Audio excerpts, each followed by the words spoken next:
নমস্কার, আমি উর্মিলা নিয়ে চলে এসেছি আরও নতুন একটি রেসিপি নিয়ে। তো এখানে আমি চিনিটাকে ফুটতে দিয়েছি, আর আমি এখানে দিয়ে দিচ্ছি অল্প পরিমাণ ফুড কালার। এখানে রয়েছে 1 কাপ মতো গুঁড়ো দুধ, আর আমি এখানে দিয়ে দিচ্ছি কর্নফ্লাওয়ার।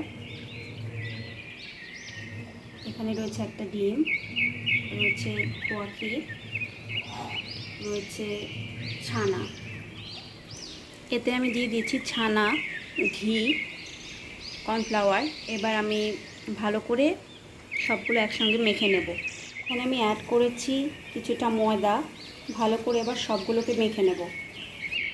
তো আমি এর সঙ্গে কিছুটা ফুড কালার অ্যাড করে নিয়েছিলাম। আপনারা ফুড কালার না দিতে চাইলে স্কিপ করে নিতে পারেন। এবার আমি কড়াইতে তেল গরম করতে দিয়ে দিয়েছি, ভেজে নেব এবার।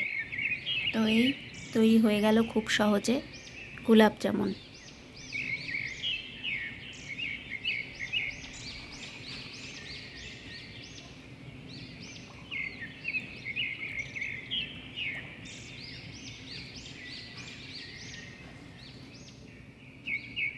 মিষ্টিগুলোকে ভালো করে ভেজে নিয়ে আমি এবার চিনির শিরায় ডুবিয়ে দিয়ে আমি রেখে দেব।